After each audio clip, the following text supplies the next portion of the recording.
Good morning, welcome to my channel MRP Vedic astro. ఈరోజు రవిచారం గురించి డీటెయిల్గా తెలుసుకుందాం.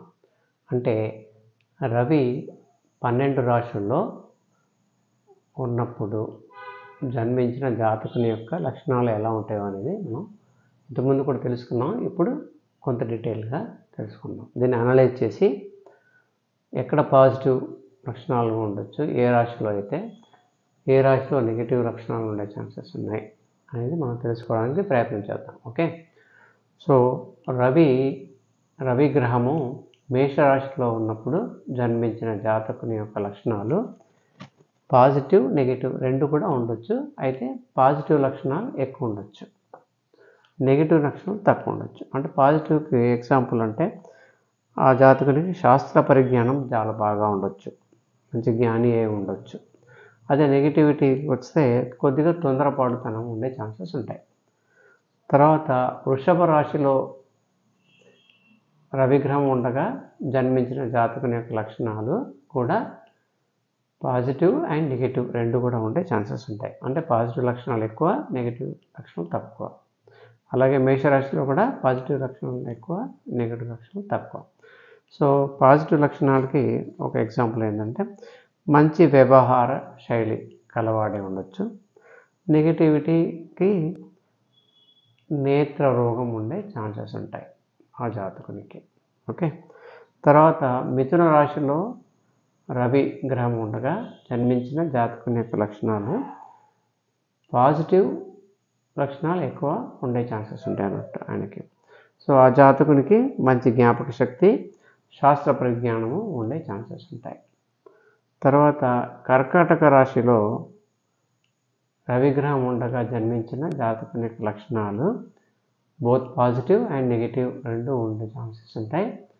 అయితే పాజిటివిటీ ఎక్కువ ఉండి నెగిటివిటీ తక్కువ ఉండే ఛాన్సెస్ ఉంటాయి. అంటే పాజిటివిటీకి ఎగ్జాంపుల్ అంటే స్వకార్య చపలుడు, అంటే తన కార్యం తన పని తను చేసుకుంటాడు, చేసుకునే బుద్ధి ఇది కూడా ఉంటుంది అన్నట్టు. అదే నెగిటివిటీలో ఒకటి ఎగ్జాంపుల్ ఏంటంటే అభిమానం ఎక్కువ ఉండొచ్చు, స్వాభిమానము. ఓకే, సింహరాశిలో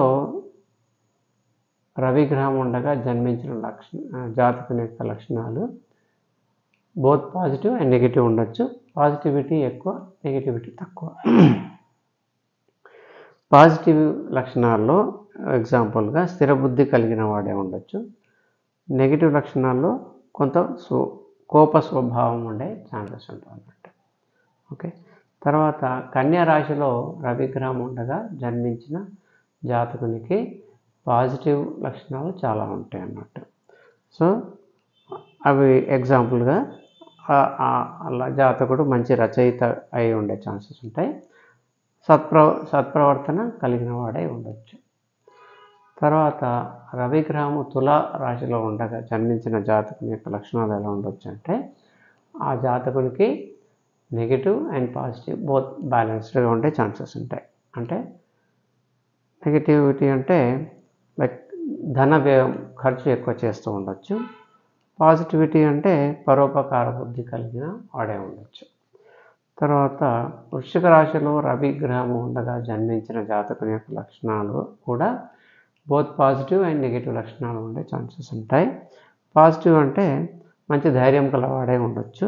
నెగిటివ్ అంటే కొంత కోపము, లోభి అయి ఉండే ఛాన్సెస్ ఉంటాయి. ధనస్సు రాశిలో రవిగ్రహం ఉండగా జన్మించిన జాతకునికి పాజిటివ్ లక్షణాలే ఎక్కువ ఉండే ఛాన్సెస్ ఉంటాయి. లైక్ పుత్ర సంతానం కలిగి ఉండే, మంచి బుద్ధిశాలి అయి ఉండే ఛాన్సెస్ ఉంటాయి. తర్వాత మకర రాశిలో రవిగ్రహం ఉండగా జన్మించిన జాతకుని యొక్క లక్షణాలు ఎక్కువగా నెగిటివిటీ ఎక్కువగా ఉండే ఛాన్సెస్ ఉండొచ్చు. సో ఎగ్జాంపుల్గా లోభి అయి ఉండొచ్చు, స్వార్థపరుడై ఉండొచ్చు, ఛాన్సెస్ ఉన్నాయి. అంటే తర్వాత కుంభరాశిలో రవిగ్రహం ఉండగా జన్మించిన జాతకునికి కూడా నెగిటివ్ లక్షణాలు ఉండే ఛాన్సెస్ ఉంటాయి. లైక్ ఎగ్జాంపుల్గా రోషం ఎక్కువ ఉండొచ్చు, మూర్ఖవాదన ఉండొచ్చు.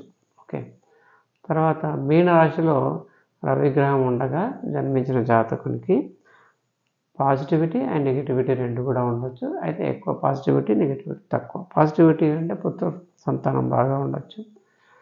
తర్వాత నెగిటివిటీలో కొంత అసత్యం పలికే ఛాన్సెస్ ఉంటాయి.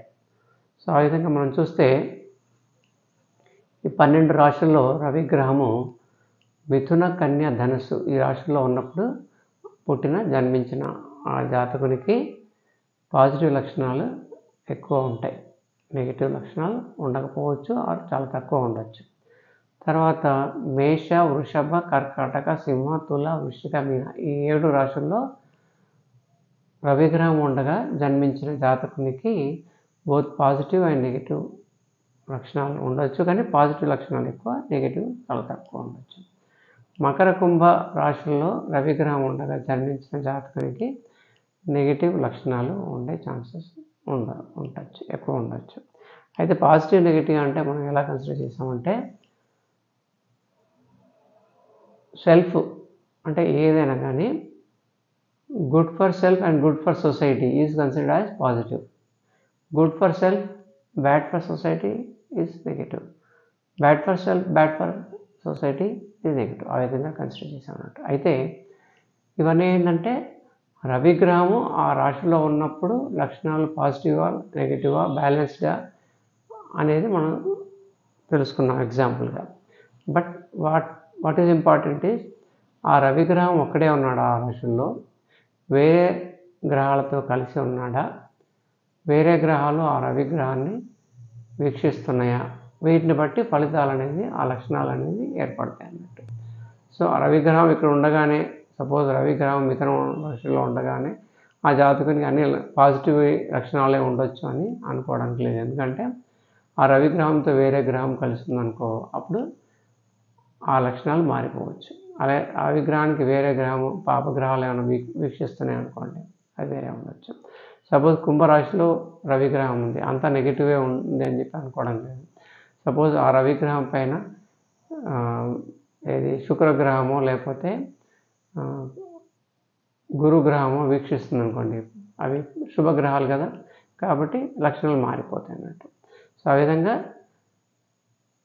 ఆ రవిగ్రహం ఇక్కడ ఉండగానే ఇలా అని చెప్పేసి ఫిక్స్ అయిపోవద్దు. మనం డీటెయిల్గా స్టడీ చేస్తే కానీ కరెక్ట్గా చెప్పలేము. Okay, this is only for information, it is given. Okay, thank you and thank you for watching the video.